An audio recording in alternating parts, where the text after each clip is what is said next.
안녕하세요 여러분, 쭈나오빠입니다. 한 달 전쯤 유튜브에서 화제가 된 영상이 하나 있어요. 한 유튜버가 광장시장에서 바가지를 쓴 영상이었어요. 바가지를 쓰다라는 말은 물건을 원래 가격보다 더 비싸게 사는 그런 억울한 상황을 뜻해요. 다시 원래 하던 이야기로 돌아가 볼게요. 광장시장은 서울에 있는 아주 크고 관광객들에게 유명한 시장이에요. 그런데 이 광장시장이 바가지로 유명해요. 특히 외국의 관광객들은 광장시장에 가면 바가지를 쓰기 쉽다는 말이 많았거든요. 한 유튜버가 광장시장에서 순대를 주문했다고 해요. 그러니까 순대집 할머니가 고기랑 섞어줄게 라고 했다고 해요. 그래서 알겠다고 하고 순대를 다 먹고 계산을 하니까 8,000원이 아니고 10,000원을 내라고 했대요. 그래서 메뉴판을 보니 그냥 순대는 8,000원이고 여러 순대가 나오는 모듬 순대는 10,000원이었다고 해요. 이건 아주 어이없는 경우죠. 애초에 모듬 순대를 먹고 싶었으면 모듬 순대를 시켰겠죠. 그래서 그 유튜버는 기분이 나쁘지만 그냥 돈을 내고 나왔대요. 다른 사람들도 많으니까 거기서 화내고 소리 지르기 싫은 거겠죠.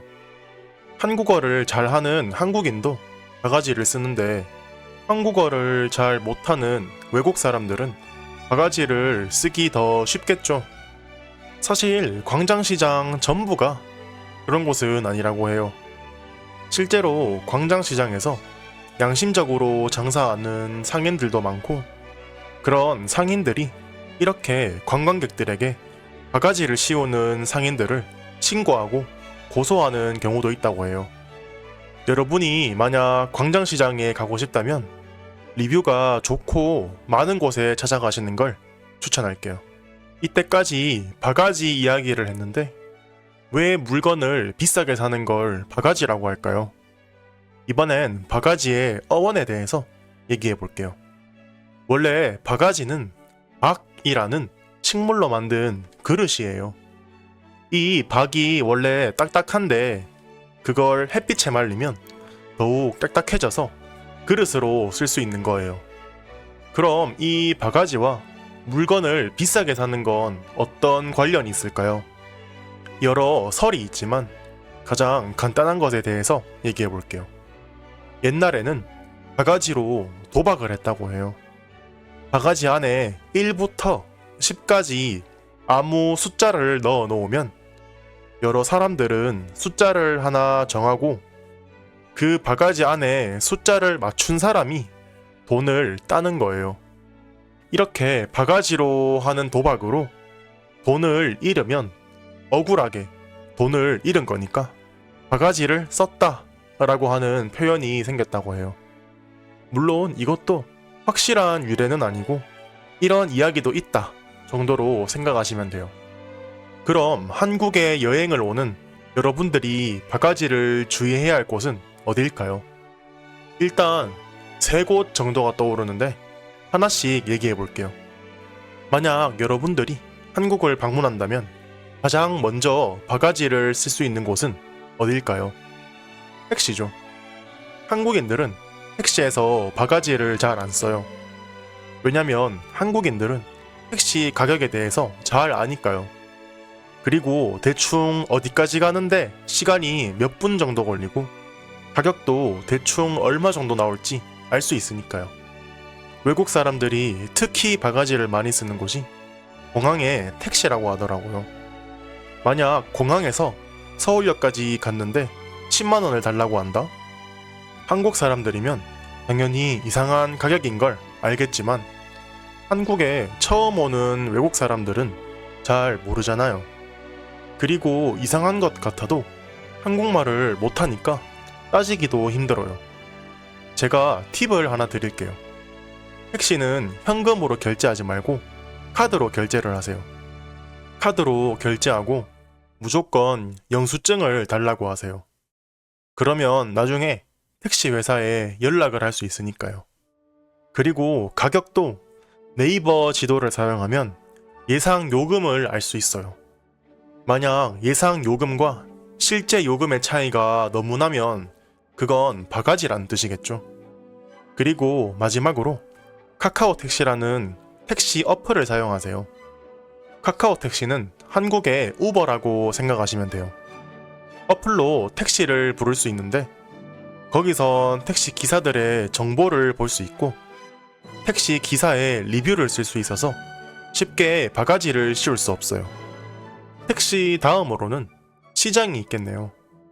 사실 대부분의 시장은 문제가 없어요. 그런데 관광객들이 많이 가는 시장에서 바가지가 많아요. 예를 들면 앞에서 말한 광장시장 같은 경우죠. 사람들이 워낙 많이 오고 외국 사람들이 많이 오니까 바가지를 씌워도 사람들이 잘 모르고 그게 바가지라는 걸 알아도 다른 사람들이 어차피 계속 오니까 상관이 없는 거예요. 아무튼 이렇게 관광객들이 많이 오는 시장만 아니면 바가지 문제는 크게 없어요.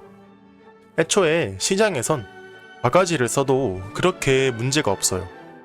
왜냐면 야채 같은 걸 사면 퀄리티가 조금 떨어지는 야채를 주거나 바가지를 쓰더라도 시장 물건들은 가격이 그렇게 비싼 편은 아니에요. 그래서 엄청 큰 문제는 없어요. 그냥 기분이 조금 나쁘다 정도죠. 사실 그냥 시장보다 무서운 곳이 있어요. 바로 수산시장이에요. 수산시장은 한국인들도 자주 바가지를 쓰는 곳이에요. 왜냐면 수산시장에선 생선과 해산물을 파는데 알아야 할 게 정말 많아요. 예를 들면 생선도 종류가 엄청 많죠. 생선도 종류가 많은데 생선마다 가격도 다르고 그 가격도 시즌마다 달라지니까요. 그리고 수산시장에선 일반적으로 무게로 가격을 재요. 저울에 생선의 무게를 재서 무거우면 더 비싸게 팔아요. 그런데 생선을 바구니에 담고 바구니에 물의 무게까지 재서 가격을 받는 경우도 있어요. 그래서 내가 생선을 사도 제대로 산 건지 아니면 바가지를 쓴 건지 조금 찜찜한 기분이 들어요. 심지어 생선은 보통 비싸잖아요. 그래서 저렇게 물의 무게 때문에 2만원, 3만원 정도 바가지를 쓸 수 있으니까 사람이 예민해져요. 물론 수산시장에서 생선을 사면 더 싸고 더 신선한 경우가 많지만 저처럼 해산물에 대한 아무런 지식이 없는 사람들은 그냥 횟집에서 마음 편하게 사 먹는 걸 선호하는 편이에요. 그리고 마지막으로 축제가 있어요. 한국에는 지역 축제가 많은데 이런 지역 축제들에 푸드트럭들이 많이 와요. 그런데 이런 푸드트럭에서 시켜 먹으면 가격이 정말 비싼 경우가 있어요. 닭꼬치 하나에 8,000원 정도 하는 곳도 있고 아니면 가격은 정상적인데 양이 정말 적은 경우도 있고요. 그런데 이상하죠? 축제는 지역 경제를 위해서 하는 건데 왜 바가지가 있을까요? 이렇게 사람들에게 바가지를 씌우면 내년엔 사람들이 안 오잖아요. 왜냐면 보통 이렇게 음식을 파는 푸드트럭은 그 지역에 사람들이 아니래요. 그냥 축제를 하는 곳이 있으면 거기에 가서 장사를 하는 거예요. 그런 사람들은 클레임을 받던 말던 상관이 없는 거예요. 그냥 가서 비싸게 팔고 다음 축제에 가면 그만이니까요. 그래서 요즘에는 최대한 지역민의 참가 신청을 받아서 푸드트럭을 운영하는 경우가 점점 많아지고 있다고 해요. 마지막으로 요즘 유튜버나 인스타그램을 보면 한국에 여행 온 사람들을 쉽게 볼 수 있어요. 그런데 다들 명동에서 길거리 음식을 사 먹더라고요. 먹지 마세요. 명동의 길거리 음식은 싹 다 바가지예요. 랍스터 구이 같이 한국인들은 잘 먹지도 않는 걸 비싸게 팔기도 하고 거기서 파는 음식들은 과장하지 않고 2배, 3배 비싼 음식들이에요. 물론 관광지가 원래 비싸기는 한데 명동은 너무 비싸다고 생각해요. 거기서 파는 음식들은 다른 곳에서도 다 찾을 수 있는 음식들이니까 명동 말고 다른 곳에서 사 먹는 걸 추천드려요. 오늘은 바가지에 대해서 얘기해봤는데요. 여러분의 나라에도 바가지가 있나요? 그렇다면 유명한 곳은 어디인가요? 오늘 또 쭈나오빠의 팟캐스트를 들어주셔서 감사합니다.